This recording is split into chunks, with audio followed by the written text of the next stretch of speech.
¿Cómo están mis amigos y amigas? Bienvenidos a un programa más. Esto es Conversando con AR, pues tenemos un invitado muy especial, así que les invito a que se queden y vean este nuevo capítulo en Podcast 2 de AR.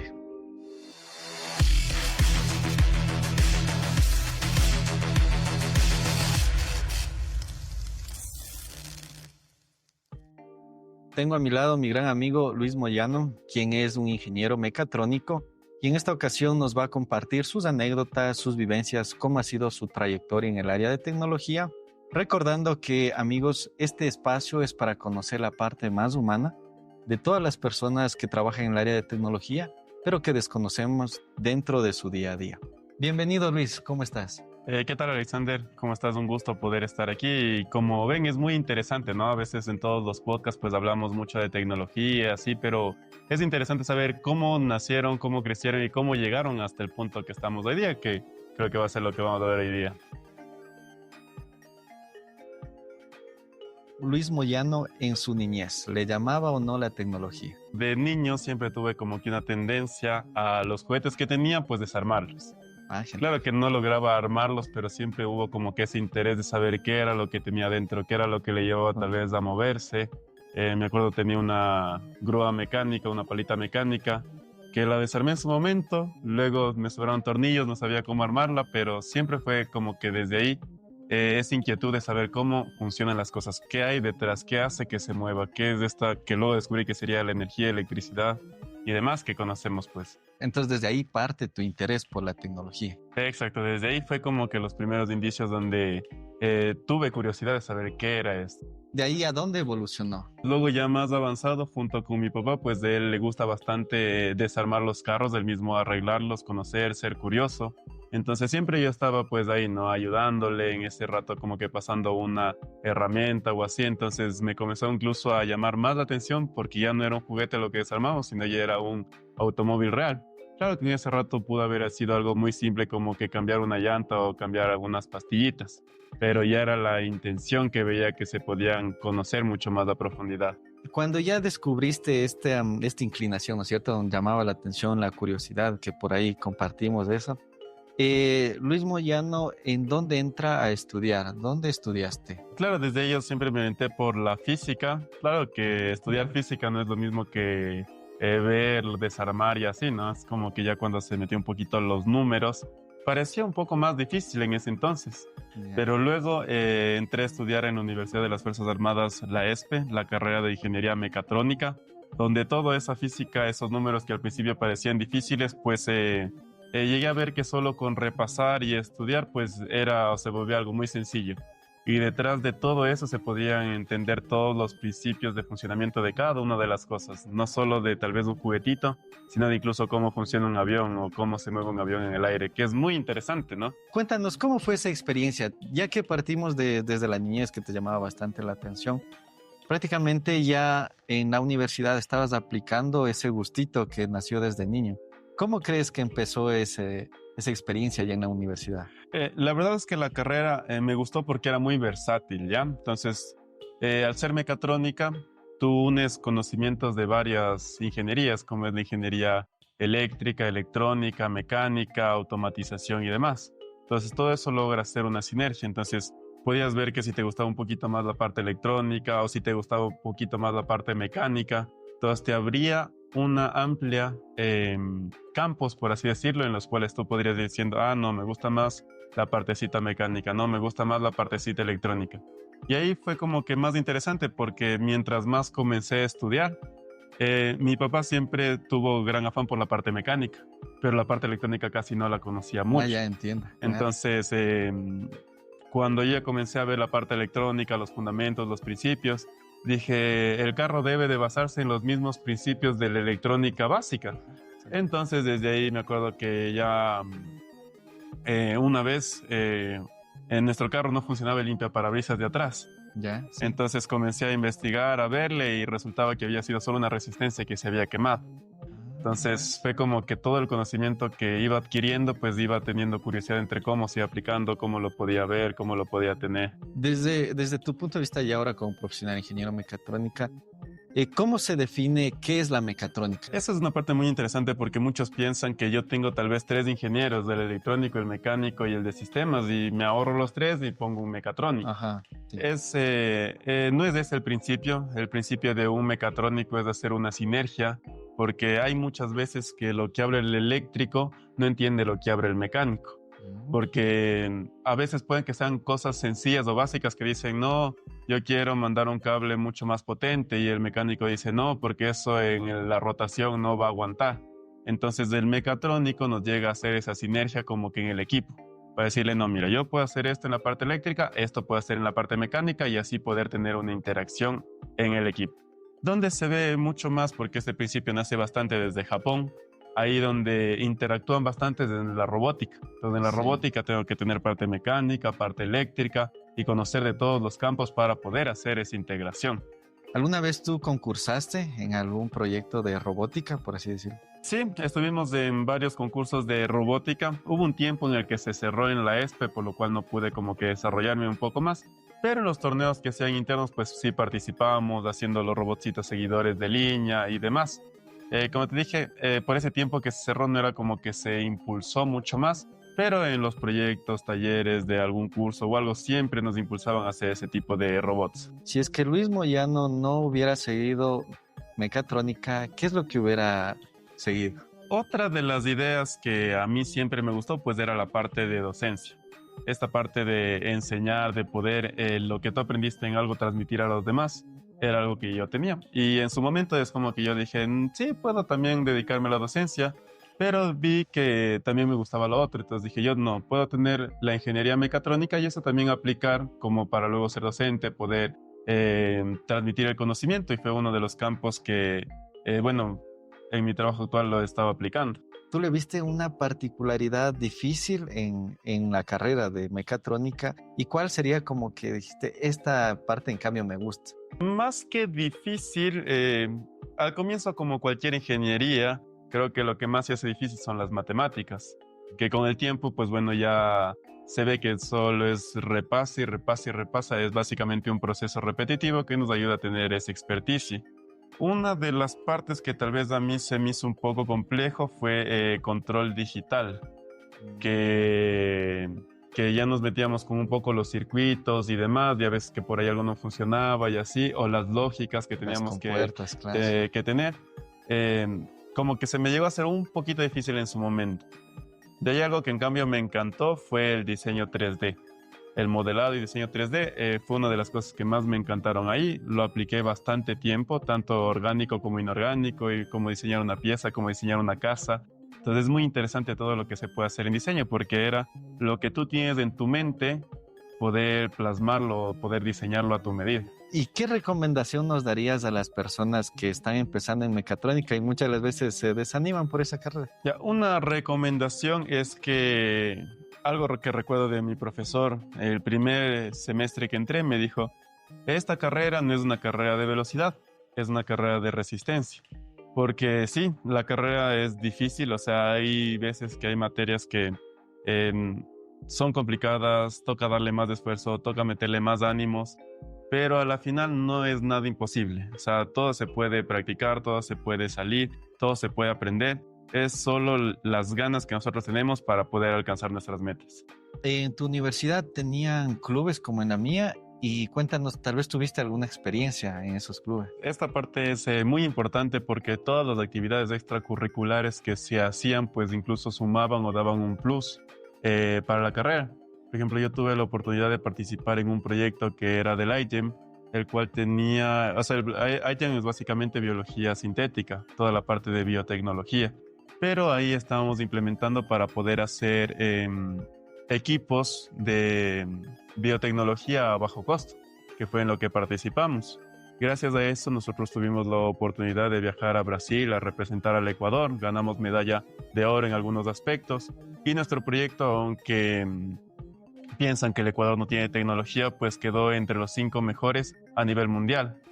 Otros países que estaban como Japón, China, quedaron en los primeros lugares, tenían pues cosas mucho más avanzadas, pero eso no quita que en el Ecuador podamos hacer todas estas cosas y salir adelante y poner en alto pues toda la tecnología que podemos desarrollar. Y en ese sentido, ¿cuántos eran del equipo?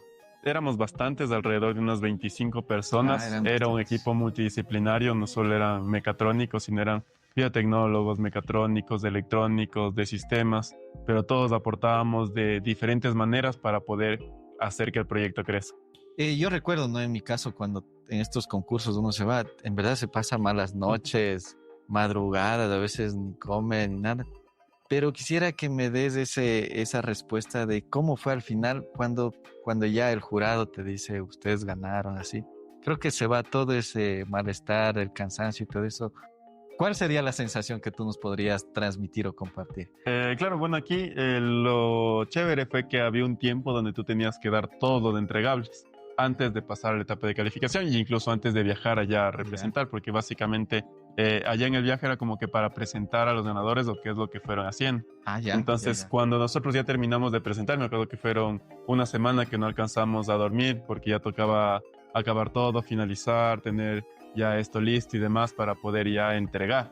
Entonces, una vez que entregamos, sí fue como que un alivio de que ya nos quitamos ese peso de encima y era ya con todas las expectativas de ver todo lo que logramos, todos los chicos, todo el esfuerzo, ver cómo iba a quedar, cómo iba a salir. Recomendadísimo entrar a los clubes, más que nada. O sea, que a veces inclusive uno dice, ha habido el club de robótica, que me acuerdo en mi universidad, pero en verdad a veces era costoso meterse al curso de robótica, pero en realidad los frutos que dan es muy valiosos, ¿no es cierto? Sí nos podemos. Exacto. ¿Tú hiciste pasantías? ¿Eran obligatorias?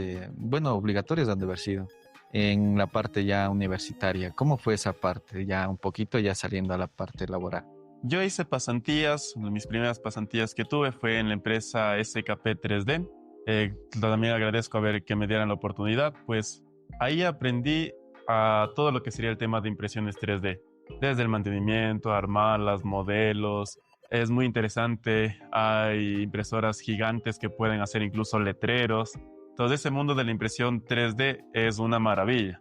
Incluso, bueno, ahorita que salí todavía veía qué es lo que tenían en proyectos e incluso ya tenían escáneres 3D y modelaban personas y luego las imprimían. Entonces es un mundo gigante, porque ahora no solo lo que podía diseñar y tenerlo así en la computadora, ahora ya lo podía imprimir y tener en físico. ¿Es las únicas pasantías que tú realizaste o tal vez en otra empresa? Luego a la siguiente empresa que fui es Seius, a la cual también agradezco bastante. Fue donde me introduje mucho más a todo este mundo de la automatización. Entonces ahí comencé a ver todo lo que serían proyectos, qué es un PLC, cómo funcionaban, lógica de control, contactores, básicamente todo lo que vi en la universidad pues aplicado ahí.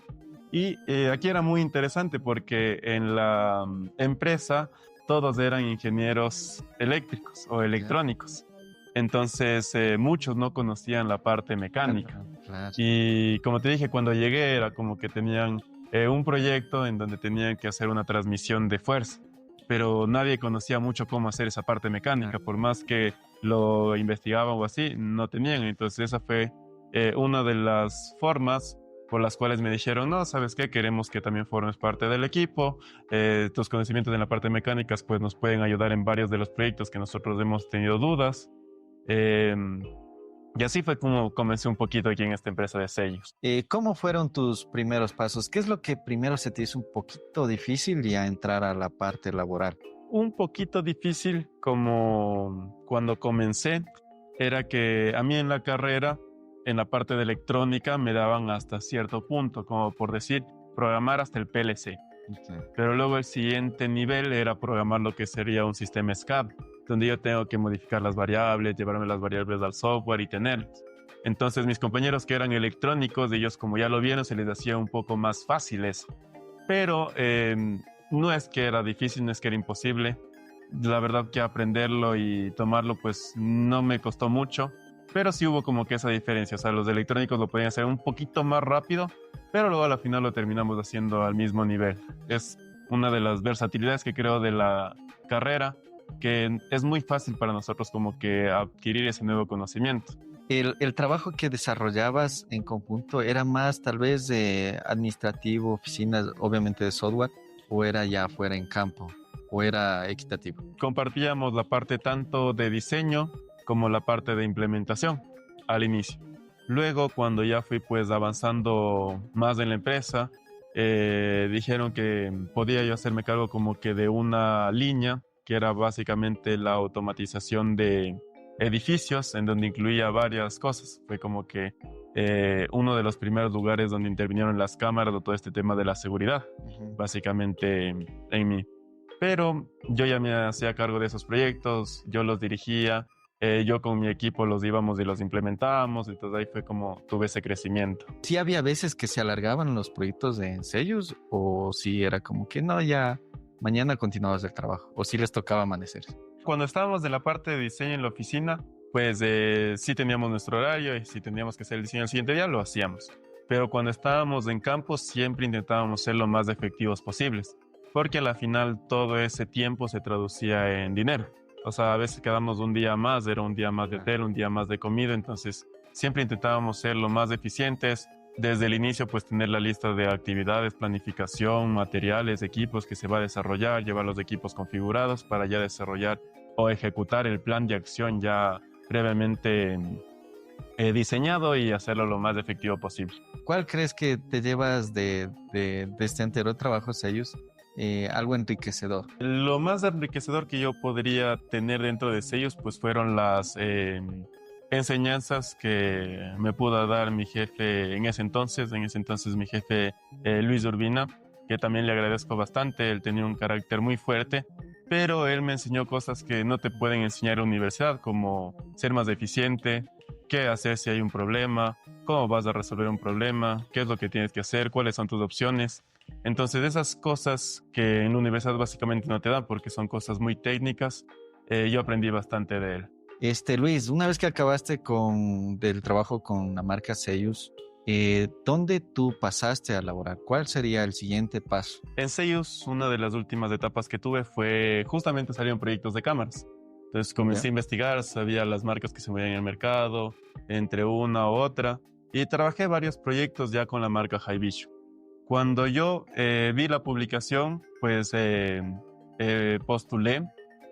Yo en ese entonces, aunque conocía la marca, no sabía que tenía oficinas en Quito. Para todas las personas que también están viendo y tenían esa duda, pues sí, Haivision tiene oficinas en Quito, Guayaquil y también tiene personal en Cuenca, es muy importante. Y una vez que tuve la oportunidad pues de ingresar aquí a Haivision, a la parte de analista de soporte técnico, pues fue muy interesante porque todos tenemos la idea de que Haivision a veces solo es cámaras de seguridad. Cuando entré y me dijeron, no, mira, Haivision tiene cámaras, accesos, alarmas, videoporteros y en proyectos tenemos muchos más elementos, entonces fue como que no solo es una empresa de cámaras, es una empresa la cual puede dar soluciones a varias de las problemáticas que podemos encontrarnos. Cuéntanos, ¿cómo fue inicialmente esa experiencia al entrar con Haivision? Sí, yo me sentí muy a gusto desde el comienzo, pues en el tema de cámaras me fue muy fácil acoplarme porque ya conocía bastante. En el tema de lo que serían las demás líneas de accesos, alarmas y demás, pues me capacité.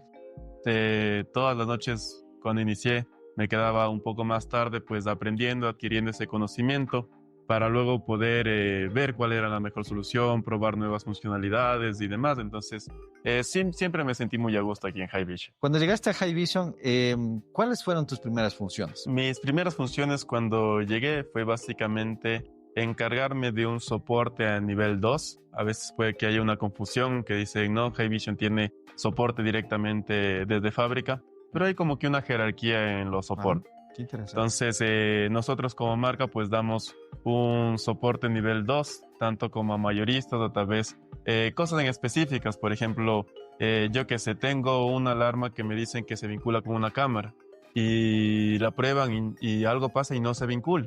Entonces nosotros entramos como marca, hacemos las pruebas, replicamos el error y decimos, no, efectivamente, este es un error del equipo y nosotros reportamos eso hacia China para que China pueda hacer cambios en los firmwares, modificarlos y así.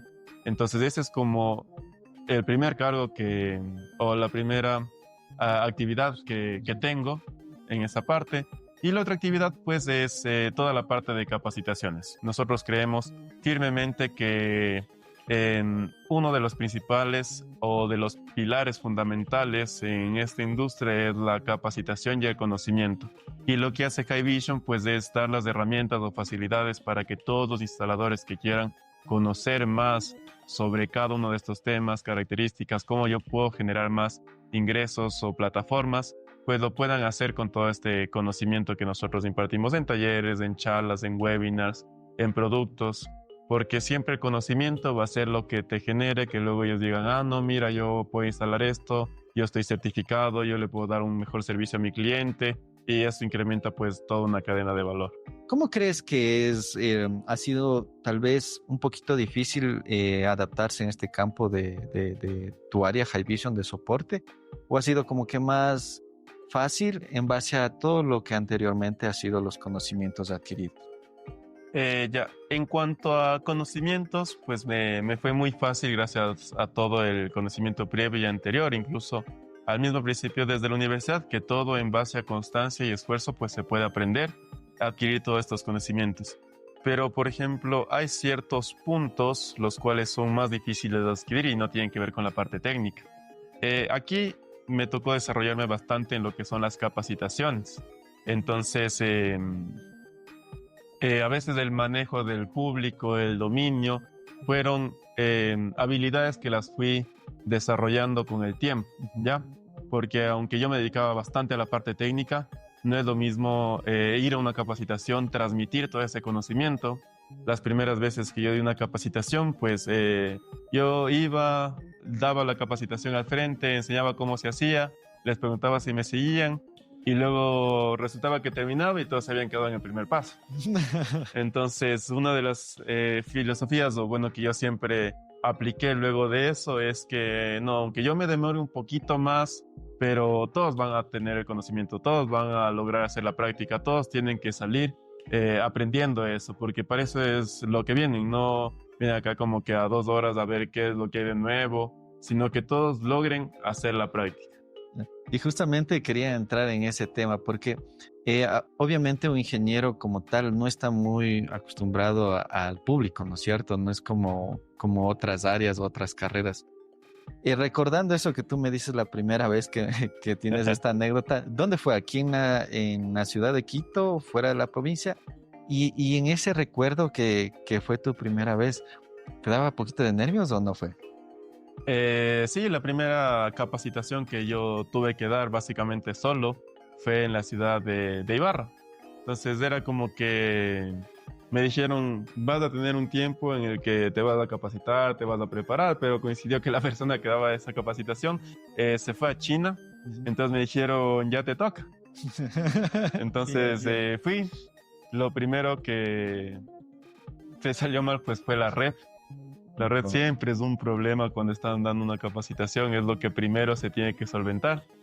Y luego de eso, pues ya algunas cositas como que el tema de ir viendo que todos lo hagan, eso entonces, como te dije, yo me puse adelante, lo iba haciendo, yo mismo lo iba haciendo, luego veía si me seguían, al final me di cuenta que algunos entendieron una parte, otros no entendieron muchas cosas, entonces ahí me di cuenta la importancia de ir viendo o de transmitir de manera correcta el conocimiento. Y a mí me gusta porque yo no solo, o sea, yo puedo transmitir lo que he aprendido, lo que he conocido, pero es muy interesante porque yo también aprendo bastante de todos los instaladores, que son algo que ellos tienen mucho más que yo, que es la experiencia. Entonces ellos me han contado un montón de anécdotas, un montón de experiencias, un montón de casos, los cuales a mí me han ayudado a enriquecerme. Entonces es como que, al igual que yo intento o transmitir mis conocimientos, también me enriquezco bastante de toda la experiencia que pueden tener todos los instaladores pues, que asistan a nuestras capacitaciones. Y justamente como tú me comentas, tú querías ser docente, profesor, ¿no es cierto? Entonces creo que ahí quedó perfecto para enseñar a las nuevas personas, a las nuevas generaciones. Cuando tú me dices me enviaron solo a la capacitación, era literalmente solo, o sea, a la capacitación. O sea, te dieron viáticos y vaya, ahí va, a lanzarse. Claro, en esa capacitación fue con William y Camila, pero básicamente de la parte técnica era yo solo. O sea, la parte técnica, La parte técnica era yo. Luis vaya a defenderse y usted y no resultó por ahí alguien, porque obviamente cuando estamos recién empezando, siempre hay alguien que sale con una pregunta capciosa. ¿No te pasó por eso? No, básicamente, cuando me salían con esas preguntas, yo les preguntaba mejor a ellos. O sea, cuénteme usted qué es lo que nos puede también aportar. Básicamente, lo que me decían, yo luego lo consultaba, lo investigaba o lo preguntaba a fábrica, a China, para ver qué podría hacer. Pero como te dije, justo en esas preguntas, en vez de decirme no, que me quiera hacer mal, le decía, no, mejor dígame, cuénteme más, porque eso también a mí me ayuda para saber, ¿no? ¿O fue una respuesta como Albert Einstein que decía que eso sabe hasta mi chofer? Claro. Y es bonito porque en verdad uno a veces se mira atrás, ¿no? De lo que uno era antes y cómo ahora uno es. Y es bonito cuando uno se ve el crecimiento. Y es interesante lo que tú me cuentas porque, como digo, en un ingeniero no está muy acostumbrado a esto de la docencia porque tenemos un cierto régimen de ingeniería. Y desarrollar estas nuevas habilidades a veces cuesta, pero cuando las tenemos como tú actualmente, es lo más hermoso, ya que tienes una parte técnica para transmitir y también tienes una parte de fluir con la gente. Y fusionar las dos, eso es lo más enriquecedor que puedes brindarle y ofrecer aún más a las personas. Cuéntanos ahora un poquito más, Luis, ya en base a estas experiencias. Eh, Ustedes también realizan en vivos y todo dentro de Hivision, ¿no es cierto? ¿Qué es alguna anécdota media chistosa que ha pasado por ahí en todo este tema que has desarrollado estas nuevas habilidades? Algo que recuerdes que te hayas reído y digas, "Chuta, esto a nivel de ingeniería no me hubiera pasado, porque se hubiera quemado la compuerta lógica y listo". Pero en la parte del desarrollo como tal, de un humano, así, a veces las variables son que no tienes ni idea. Algo medio chistoso que te haya pasado. Claro, o sea, yo me acuerdo que uno de los primeros en vivos que tuve que dar, también nos falló la red. También, Entonces, era como que era una interacción, ¿no? Éramos dos presentadores, teníamos que irnos preguntando entre una y otra, pero fue como que eso de que se dañó, no pasaban las diapositivas, se pasaban dos a la vez, tocaba regresar una y así, hizo como que básicamente de forma técnica es como que te quedas diciendo, ¿y ahora cómo resuelvo? En vez de fluir, que en esa el otro presentador pues tenía mucha más experiencia y mientras veía que eso se dañaba, pues continuaba y fluía. Entonces fue algo que luego aprendí, que cuando se está en algún inconveniente mientras lo solucionan, porque hay un equipo atrás que lo está solucionando, pues es seguir fluyendo, ¿no? Porque básicamente en el en vivo, yo en ese momento pues me quedé callado, así pasmado, sin saber cómo resolver, así.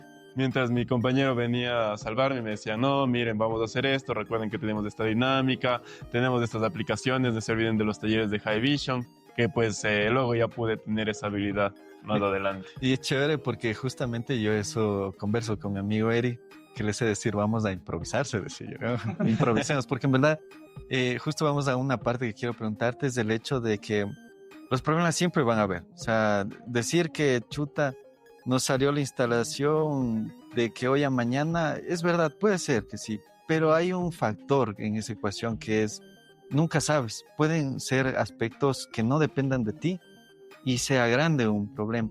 En esa parte quisiéramos más conocer a Luis.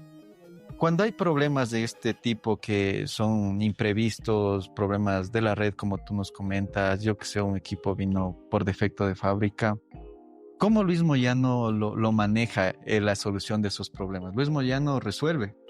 Nos ha pasado básicamente de todo. O sea, en las capacitaciones que hemos tenido, hay muchos factores que pueden pasar, pero siempre es cómo tú lo puedes dar una solución, cómo tú lo puedes resolver.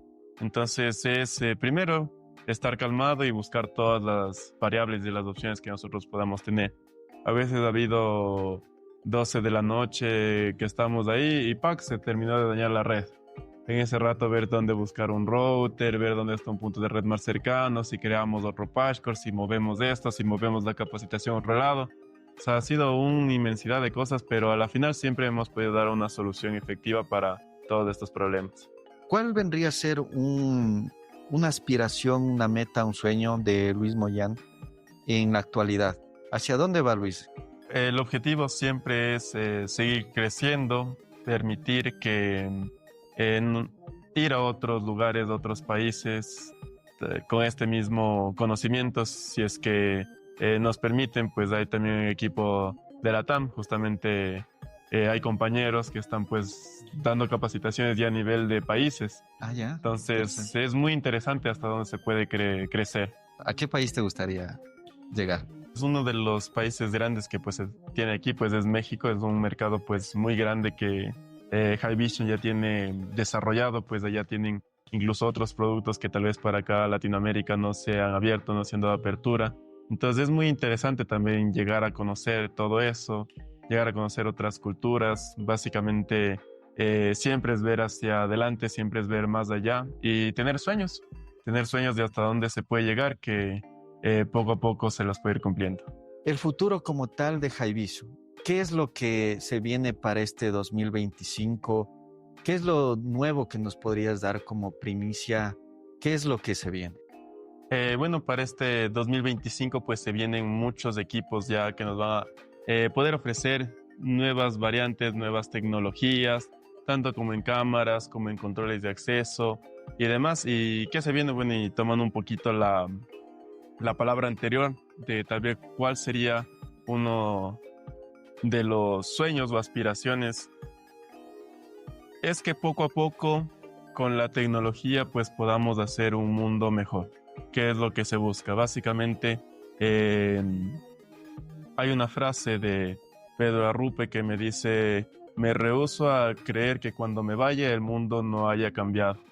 Entonces yo espero que con estas capacitaciones, que las personas, los instaladores, puedan crear un mundo más seguro para las generaciones que vienen luego de nosotros. Poder decir que luego en el Ecuador es un país donde se puede caminar libremente a las 2 de la mañana sin tener ninguna preocupación. Entonces ese sería como que el objetivo al cual quisiera llegar yo como persona y aportar en algo para que eso se cumpla.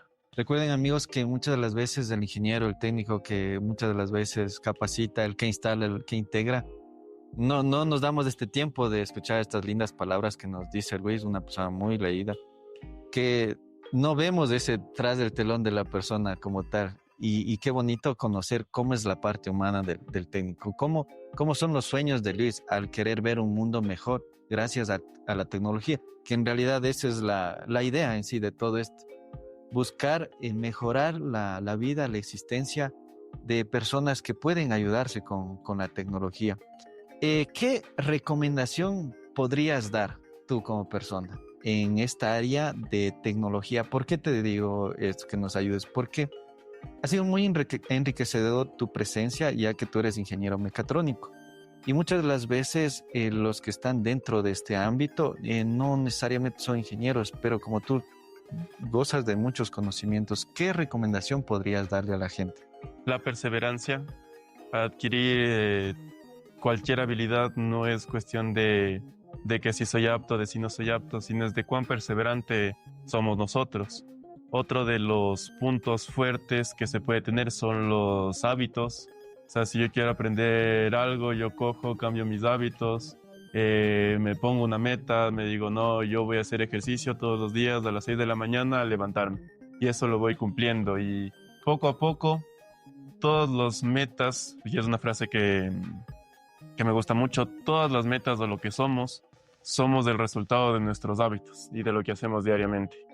Danos un mensaje a la cámara en base a esto que te digo, a estas nuevas generaciones que tengan tu mismo ideal de que con la tecnología mejorar el futuro. El mensaje que yo les podría decir es siempre apasionense por algo, porque cuando se apasionan eso va a hacer que se levanten en las mañanas, eso van a hacer lo que lean, eso van a hacer lo que curoseen y eso va a hacer básicamente que toda su vida sea más tranquila. A mí me gusta bastante como lo vimos en un inicio, yo tenía la decisión entre ser ingeniero o ser docente para transmitir y eso pues lo pude replicar acá. A mí me gusta bastante pues ahora pararme enfrente, estar ahí, conversar, ver que lo que yo sé puedo aportar para que los demás puedan seguir creciendo en algo. Entonces eso, busquen algo que les haga felices, algo que les apasione. Es muy cierto que ahorita como tenemos varias carreras, tenemos la duda de qué será. tal vez no elijamos bien a la primera no es síntoma de un error. Siempre se puede volver a iniciar, siempre se puede volver a comenzar, siempre se puede volver a levantarse, ¿ya? Y bueno, en esta parte yo creo que todo eso lo he logrado gracias a que tengo un gran apoyo atrás, que es mi enamorada Carla, que siempre me impulsó a ser mejor. Siempre me impulsó a que pueda cumplir mis metas, a que sea mejor cada día, a que pueda salir adelante. Entonces, siempre hay que también apoyarse en las personas que más te quieren o te quieren ver bien. Y es a veces base a esas personas lo que soñamos y queremos llegar a grandes cosas. Bien, amigos, pues les agradezco por todo sus vistas, sus visualizaciones, por acompañarnos en este nuevo podcast, desde el podcast 2, juntamente con mi amigo Luis.